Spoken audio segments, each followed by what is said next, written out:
Hello, welcome to today's session on putting your career into motion through goals and actions. My name is Kathryn Scahill, and I'm the Associate Director of Career Coaching. And I'd like to welcome all of you to the presentation. Today we'll be discussing the specifics of how to put your career goals into action through goals and actions. So I'm going to discuss some of the components of developing goals and how to create your own personalized action plan.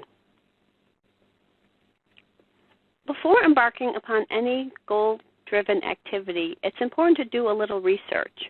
No career conversation is ever complete without some discussion of who you are. Everyone brings their own unique background, thus we all have different goals. Often job seekers will tell me, I just don't know what I want to do. So a simple evaluation of your skills, your interests, your values, and personality is a great first step. So as you can see from this slide, I've given some examples of your values, your interests, your skills, and personality. And you can very easily do some self-assessment just by making a list of your top 5 in each of these areas. So for example, if you're thinking about values, think about what are the important things for you in any job. Some people might say work-life balance isn't important to them. Someone else might say it's the length of their commute or the type of company or the product that they produce. Everyone's values are very different. So think just for yourself, what are some of the values that you require for you to be happy and content in a particular job or career? Interest is pretty straightforward, but when you're thinking about your interests, try to focus on your career-related interests. We all have hobbies and things we like to do outside of work, so think specifically about what you like to do at work. And so those would be your career-related interests.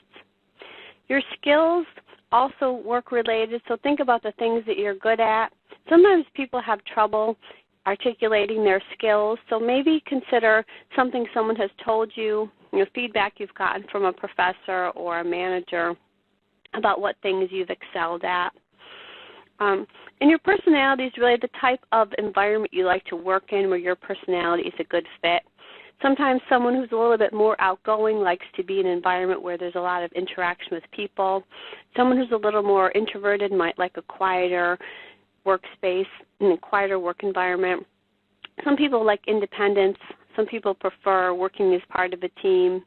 But you can easily just make a list of your top 5 or 10 in these different areas.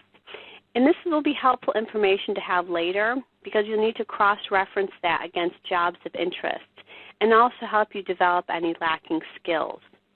So that when you do find a job that's of interest to you, you can match the skills that they're looking for example, against the skills that you already have, and see which skills you may need to develop for that particular career. The next step is to research the market and determine where your goals fit in.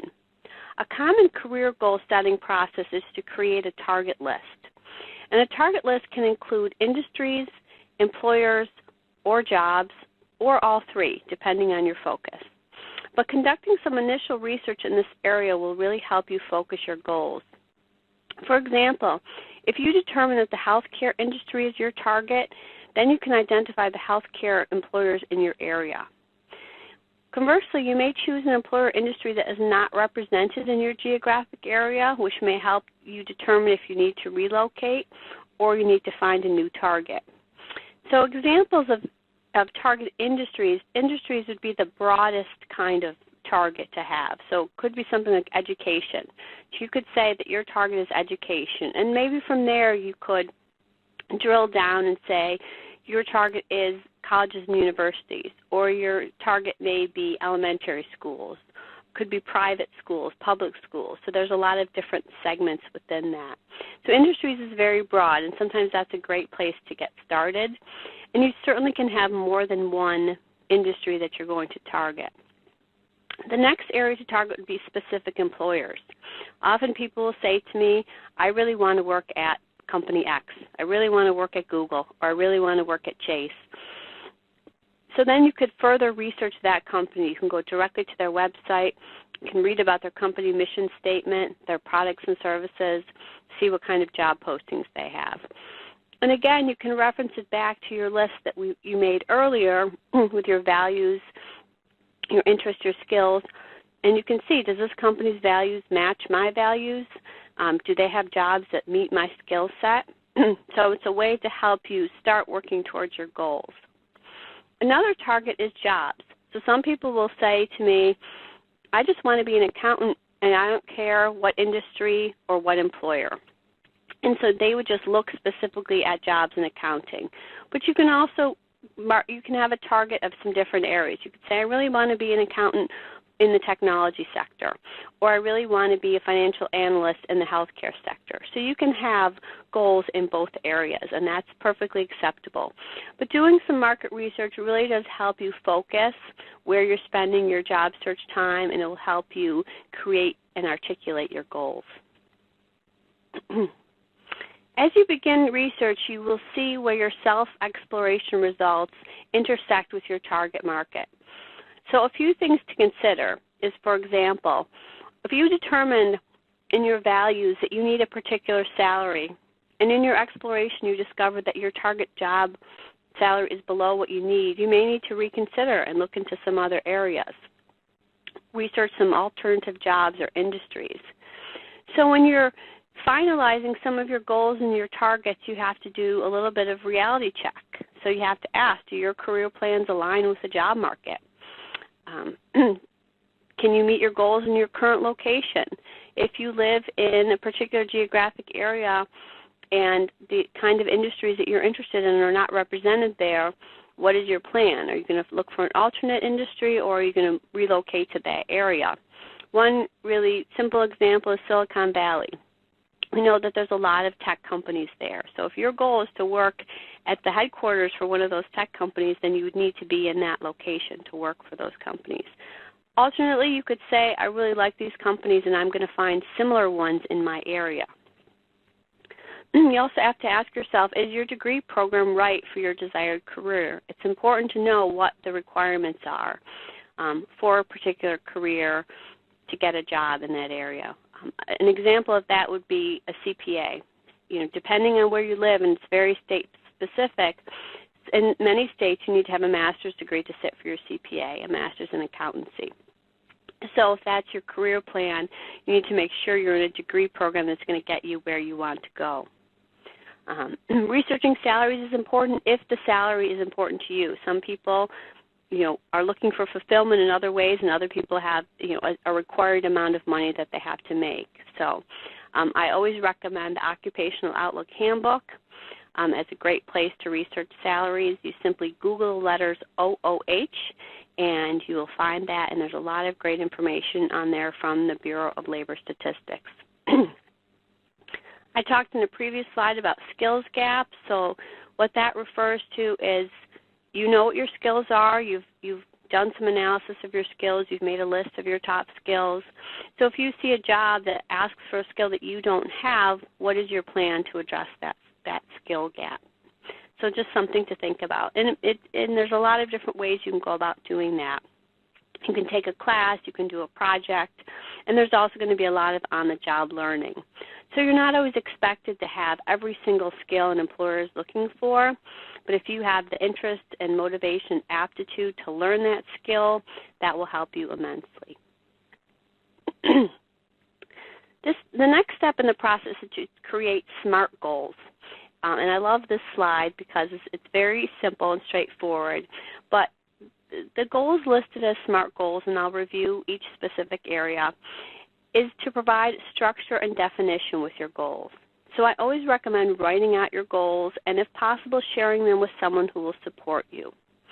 The purpose of a SMART goal is to make your goals measurable and something that you can look at very carefully to make sure that you're reaching your goals.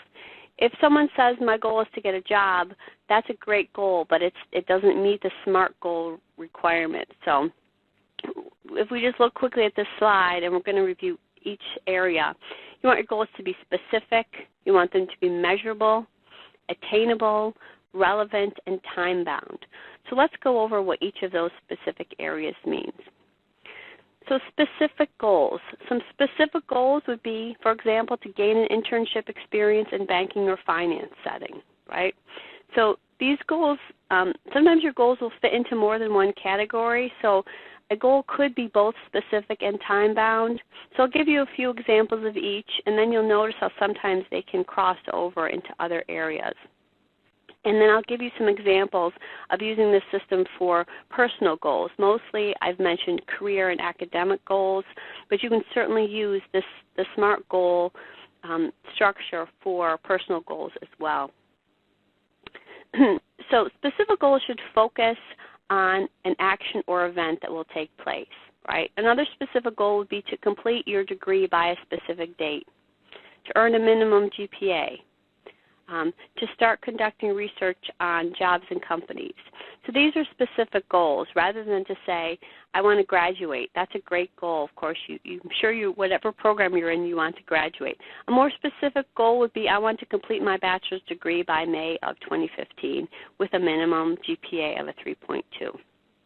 So that's one way to create a more specific type of goal.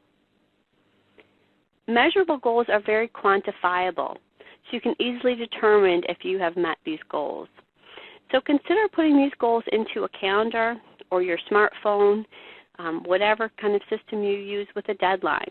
So for example, you want to complete something by the end of the year, put a note in your calendar every week as a reminder that you should be working on this goal.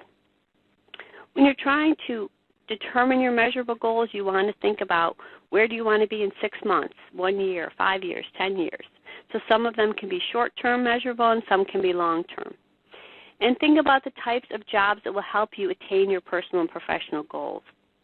One thing that I think is a very easy, measurable goal, it's very doable and it's very beneficial, is to conduct informational interviews. And sometimes this idea scares people because they feel like they don't want to go out and talk to strangers, but in my experience, informational interviews are the best way to network. They're the best way to get information about a specific field. And it can really help you in your goal setting, because the more people you talk to, the more professionals you talk to in your field, the more information you will have to help you with your goal setting and your career planning. So here's some examples of some measurable goals. You could choose to increase your LinkedIn contacts by a specific amount, whatever number you're happy with. I just picked 25 to 30 every 6 months. It doesn't have to be that number. That's just an example. Applying to a specific number of jobs each month. That's often something people do to help themselves stay on track with their job planning. And that doesn't mean if in a given week you didn't find anything to apply for, that's okay. You don't want to apply just for the sake of applying. It's helpful if you are applying to jobs that meet your goals. And it's also helpful if you try to really set a number for yourself so you can make sure that you're staying on track. Conducting research could also be a measurable goal, but that could be specific to a time. You could say each week I'm going to conduct research on this either employer, industry, job, or city, so some of your target list areas. And the next step with that goal would be to find a contact in LinkedIn and to do some further research. So again, measurable goals are very quantifiable, and they're easy to measure to see if you have achieved that goal. The next type of goal is attainable goals. So this is important because attainable goals are those you can actually meet with your current resources. If you set goals that are too high, it may not be motivating for you. So I'm going to give a personal example here just to give some structure around this one. But if you decide you want to run a marathon and you're not a runner, say you've never run and you set a goal to run a marathon, if you set your goal to run a marathon in a month from now, that's probably not an attainable goal. And so it may not be motivating because it's actually too much to try to accomplish in a month. So a way to break that down would be, set attainable goals. I'm going to begin a running training program. I'm going to join a local running club, or I'm going to find a running partner. And I'm going to run 2 to 3 times a week. Or I'm going to try to run 1 mile this week, and I'm going to try to be running 2 miles by the end of next month. So setting smaller, more attainable goals will definitely help motivate you, because then you've achieved a small goal and you can move on to the next goal. So a common sort of career myth is of someone going in for a job interview and they're being asked by the employer, by the interviewer, where do you see yourself in 5 years? And sometimes job seekers have said, I want to be the CEO. And on the one hand, people say, well, that shows that you're motivated, but on the other hand, people often think that's a little too overzealous and may not be attainable. So if you think about being asked that question in a job interview, where do you see yourself in a year? Where do you see yourself in 5 years? So think about attainable goals. Again, think about those measurable, specific goals. So your goal at an interview could be that you want to get this particular job and you hope to work towards a promotion, or you hope to gain some new skills, learn some new things, and be in a position to move on in the company or to stay with the company and take on increasing projects and responsibilities. But attainable goals are really important. You could also just strive for improving on your job. So maybe your goal is not a promotion, or you're in an area where there's not room for promotion, but you're very happy with your company and your job. That doesn't mean you shouldn't have any goals. You can still have goals. You can strive for continuous improvement. You can engage in professional development. Some companies have opportunities for you to do volunteer work, either within or outside of the company. So within the company, it could be, joining a particular committee. Outside of the company, you could be doing volunteer work in your community, or could be volunteering for special projects. So there's a lot of ways to set attainable goals for yourself that will really help motivate you. And it is definitely important, too, to think about your goals, think about your career goals so that you're ready for that question in a job interview. Where do you see yourself in a year? Where do you see yourself in 5 years?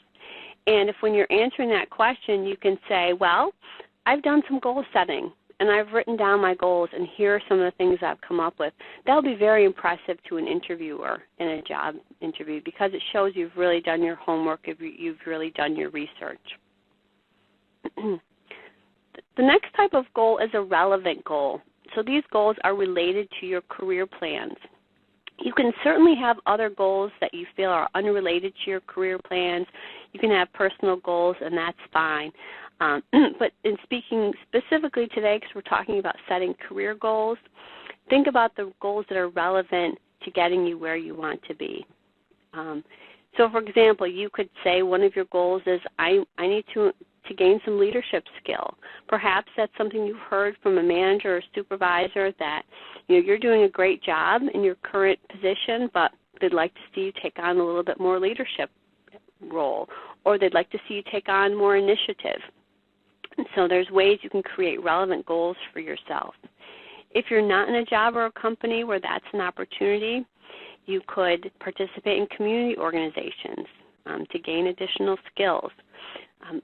For example, there's there's volunteer programs to help people with their tax returns. So if you're in an accounting program and you want to increase your skills in understanding how to help people with their tax preparation, that's something you could do volunteer work, and you could gain some skills in that area.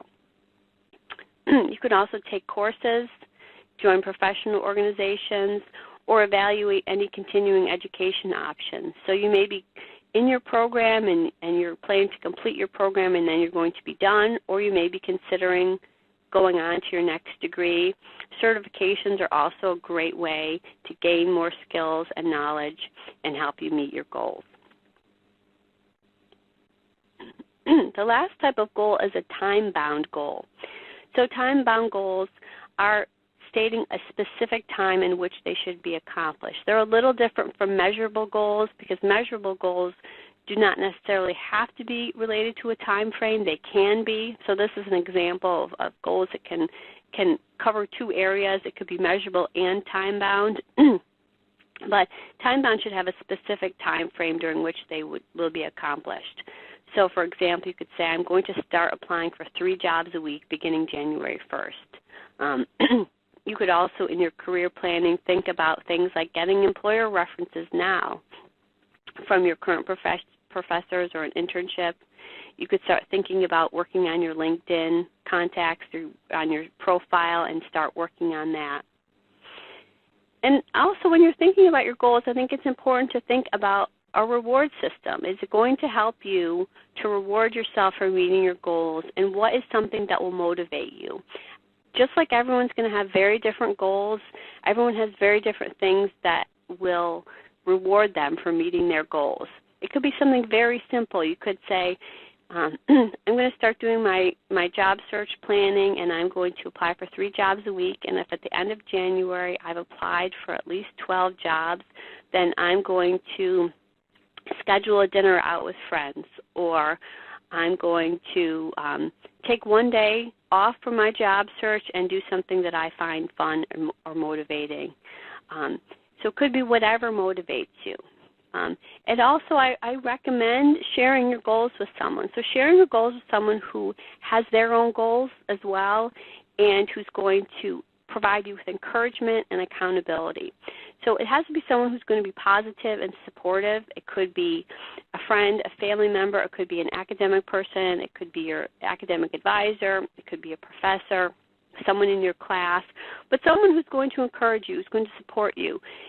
You don't want anyone who's going to tell you that your goals are not attainable, but it is helpful for someone to look over your goals and say, you know, how are you going to achieve this one? Tell me more about your plans for this goal.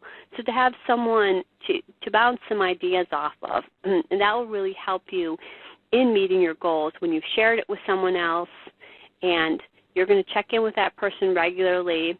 So I think find someone who is either in an academic role or maybe who's also developing their own goals so you can help support each other. The next step is developing your action plan. So we've talked about your SMART goals.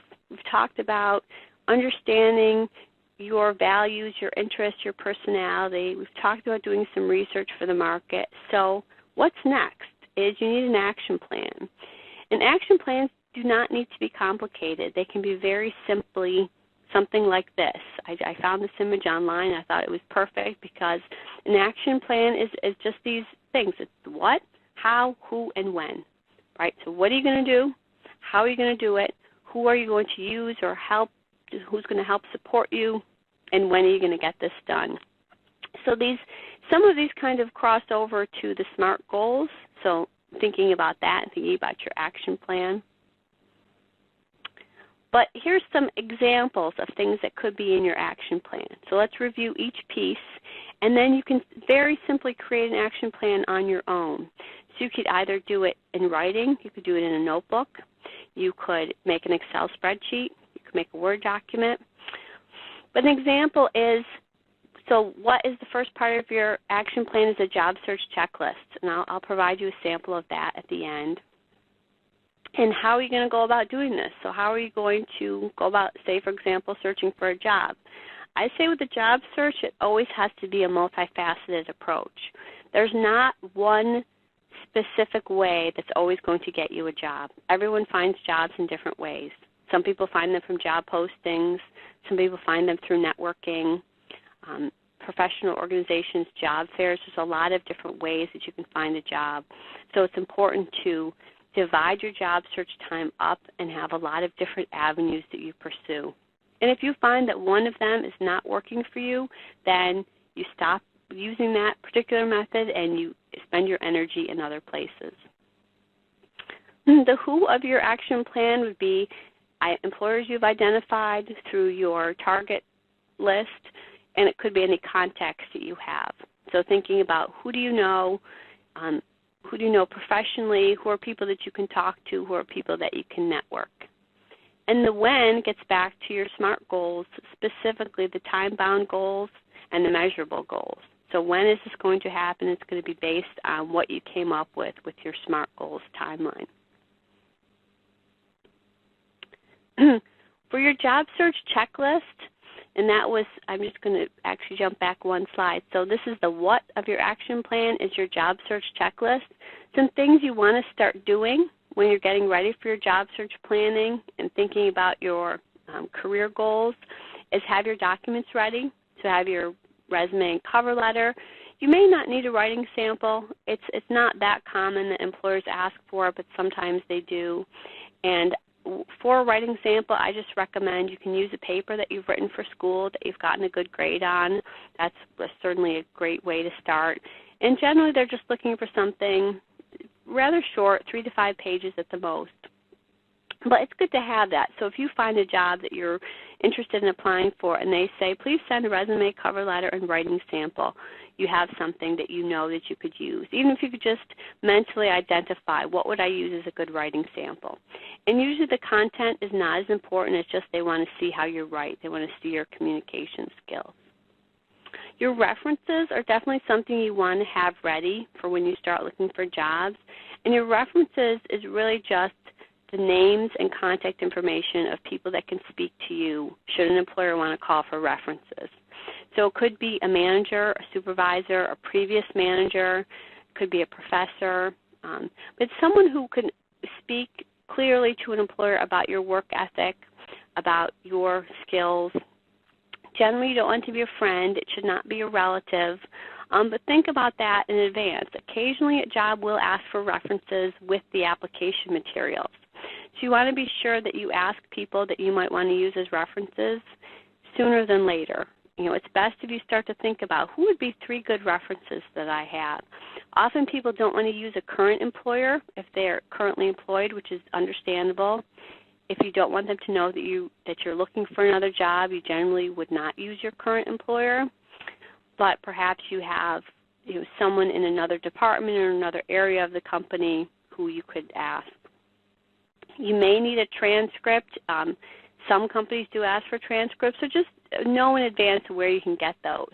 I think it's helpful to have a plan so that you're ready for these, to provide these materials to someone when they're needed. The next step is to organize a job search system. So I strongly recommend that you keep records of employers to whom you sent resumes and keep track of contacts and research on potential employers. I've talked to a lot of job seekers who apply for a lot of jobs and then they don't keep track, and then they get a phone call from an employer asking them for an interview and they don't remember the job and they don't remember applying.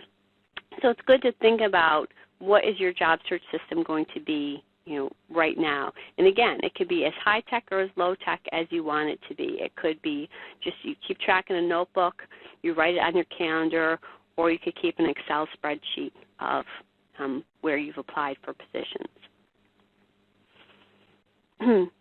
Some other things you want to do for your job search checklist: make a list of contacts.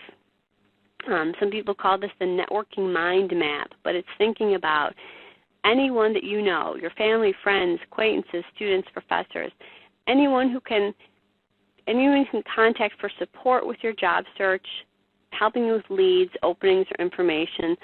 Sometimes people will say, well, none of my friends have jobs, or my family all works in different industries than me, so none of those people are going to help me. But I'd say think beyond just the immediate need of finding a job and just first off, letting everyone know that you're searching for a job. So if you let people know, hey, I'm getting ready to graduate and I'm going to be looking for a job. People often ask me, they'll say, hey, I'm looking to hire someone. Do you know anyone who's looking? And so getting the information out there, getting the word out there, because while you're doing your job searching too, maybe you come across a job that is interesting but not for you, but you have a friend who's looking, and then you can reach out to your friend and say, I just saw a job posting for an accountant. Isn't that the type of job you were looking for? So again, it can help. You can support your classmates and friends in their job search. Think about where you're going to be looking for job postings. There's a lot, as I mentioned, there's a lot of different avenues. Certainly the web is the most common place, but I think professional organizations are another great source. There are still job postings in the newspaper, believe it or not, not a lot, but there are companies that specifically just post in the paper, so it's still worth looking at once in a while. It's important to start preparing for mock interviews, or preparing for interviews by conducting mock interviews. If you have a career coach, you can do it with your career coach. You can do it with friends.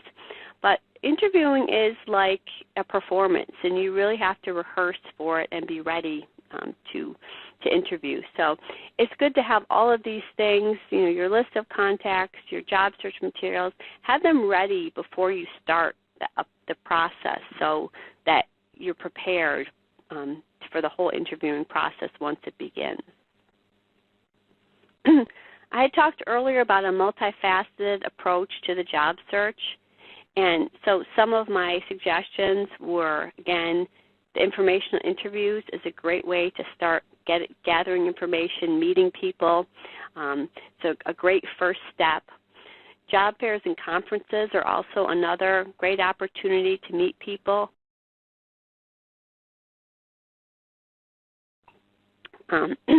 Just applying to jobs using sites like LinkedIn can be very helpful. Volunteering is another great way to get to know people and meet new people and increase your skills. Again, in terms of managing the job search, I strongly recommend following up with employers when possible. It's not always possible because some employers will have no phone calls listed in a job posting. And in that case, you can email or you can look through your LinkedIn contacts to find leads, and then you can follow up with those. I always recommend writing thank you notes and letters after interviews to reiterate your interest in the position, and continue your research. So even though you've started applying for jobs, it doesn't mean you need to stop doing your research and revising your target list as needed. Those are things you will be doing on an ongoing basis. So here's a very simple job search log, which you can create in Word or Excel or on paper. And you can have as many goals as you want. Just to fit this on the slide, I just put 3 goals. But you can put what your goal is. That would be in the red box. What you need to do. What are your tasks to reach that goal? How much time do you need and when it's due? So, for example, the first goal could be create a target list. And the tasks for that would be, maybe you need to spend going up to time needed, maybe you need to spend an hour a week, and the tasks might be spending some time in the library or online researching companies. So that would be one place to start. Excuse me. And so lastly, I just want to end with a quote, which is that a goal is a dream with a deadline. So we all have plans and dreams and things we would like to accomplish. But once you put a deadline on it, it becomes a goal. And so I hope you will use the slides that in this presentation to help you create and set your own career goals and use those goals to start putting your career plans into action. So thank you very much, and I hope you have a wonderful day.